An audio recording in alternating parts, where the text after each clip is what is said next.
ఫెమిడిలైట్ అసలు vaginal infections నుంచి ఎట్లా మమ్మల్ని కాపాడు? వైట్ డిశ్చార్జ్ రావడము, ఇచ్చింగ్ రావడము, యూరిన్కి వెళ్ళినప్పుడు మంటగా రావడము, ఇలాంటివన్నీ వెజనల్ ఇన్ఫెక్షన్ వచ్చిందని చెప్పేసి అనుకోవడానికి ఉదాహరణ. Symptoms sir? కొంచెం స్మెల్, ఇవన్నీ ఫౌల్ స్మెల్, అవన్నీ ఫిషీ స్మెల్ అవన్నీ వస్తాయి. ఈ వెజనల్ ఇన్ఫెక్షన్స్ ఫస్ట్ ఎందుకు వస్తాయి?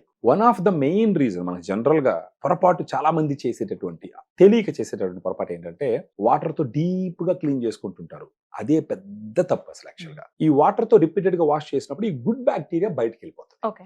ఈవెన్ సోప్ తో కూడా వాష్ చేసినప్పుడు కూడా ఇదే జరుగుతుంది. సోపు, వాటర్, మేజర్ గా మనం చేసే తప్పు ఏంటంటే, ఆడవాళ్ళు చేసే తప్పు ఏంటంటే వాటర్, తర్వాత సోపు, వీటన్నిటితో పాటు స్ట్రెస్, టూ మచ్ స్ట్రెస్ ఉండే కానీ వెజనల్ ఇన్ఫెక్షన్ వస్తుంది.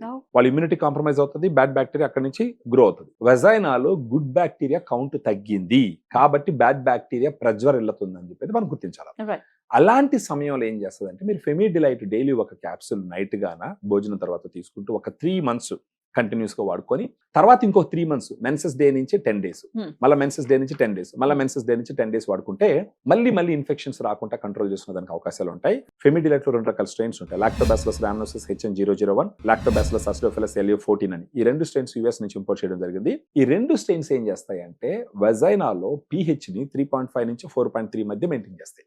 ఇప్పుడు antibiotics, anti fungals, vaginal washes తీసుకుంటే ఏమవుతుందంటే, అవి బ్యాడ్ బ్యాక్టీరియాని చంపుతాయి, వాటితో పాటు గుడ్ బ్యాక్టీరియాని కూడా చంపుతాయి. ఇప్పుడు ఆ గుడ్ బ్యాక్టీరియా రిస్టోర్ చేయడానికి వాడేది ఫెమిడిలైట్. సో దీన్ని తీసుకుంటూ పోతే అక్కడ వచ్చేసి pH మెయింటెనెన్స్ అవుతుంది. అప్పుడు బ్యాడ్ బ్యాక్టీరియా గ్రో అవ్వదు. నెక్స్ట్ బ్యాక్టీరియోసిల్స్, హైడ్రోజన్ పెరాక్సైడ్ అని కొన్ని యాంటీ మైక్రోబియల్స్ రిలీజ్ చేస్తాయి. దాని ద్వారా కూడా బ్యాడ్ బ్యాక్టీరియా చంపబడుతుంది. ఈ రకంగా ఏం చేస్తుంది అంటే, వెజైనాలో ఉండే ఇన్ఫెక్షన్స్ తగ్గుతాయి. మనకు ఆ సిమ్టమ్ రిడక్షన్ ఎప్పుడు తెలుస్తుంది అంటే, కనీసం 1 నెల గడిస్తే ఫస్ట్ తెలిసేది జ్వరం తగ్గడం తెలుస్తుంది. కానీ ఫాస్ట్ గా కొంచెం సిమ్టమ్స్ కంట్రోల్ అవడానికి కొన్నిసార్లు వెజనల్ ఇన్ఫెక్షన్ ఉంటుంది, యూరినరీ ట్రాక్ ఇన్ఫెక్షన్స్ కూడా ఉంటాయి. యూరినరీ ట్రాక్ లో ఎచ్చరిషియా కొలై అని చెప్పి ఒక బ్యాక్టీరియా ఉంటుంది, బ్యాడ్ బ్యాక్టీరియా. ఆ బ్యాక్టీరియా ఏం చేస్తుంది, ఈ మూత్రనాళం గోడల మీద పోయి కూర్చుంటది. ఒకసారి బ్యాక్టీరియా ఒక హోస్ట్ మీద కూర్చునిందంటే మైక్రో ఆర్గానిజమ్స్ మల్టిప్లై అవుతాయి. మల్టిప్లై అయితే ఇన్ఫెక్షన్ పెరుగుతుంది. అక్కడ వచ్చేసి యూటీబ్రీస్ ఉపయోగపడుతుంది. అందుకనే 2 products ని కూడా ఈ రోజు మీరు చెప్తున్నారు. అక్కడ వచ్చి యూటీబ్రీస్, అది కూడా సప్లిమెంట్. సో ఇది ఒక టాబ్లెట్ డైలీ మార్నింగ్ బ్రేక్ఫాస్ట్ తర్వాత ఒక టాబ్లెట్ తీసుకోవాలి. ఇది డయాబెటీస్ గాని ఉంటే కనీసం 1 నెల రోజులు అలా తీసుకోమని చెప్పి చెప్తాము. డయాబెటీస్ లేకుండా ఉంటే ఒక 3 నెలల పాటు అలా తీసుకోమని చెప్పి చెప్తాం. సో ఉదయాన్నే యూటీబ్రీస్ ఒక టాబ్లెట్ తీసుకుంటూ, నైట్ ఫెమిడిలైట్ ఒక క్యాప్సూల్ తీసుకుంటూ ఒక 3 నెలలు కోర్స్ కంప్లీట్ చేసినారంటే వాళ్ళలో సిగ్నిఫికెంట్ గా ఇన్ఫెక్షన్ కంట్రోల్ అయ్యి మళ్ళీ ఇన్ఫెక్షన్ రాకుండా కంట్రోల్ చేస్తుంది.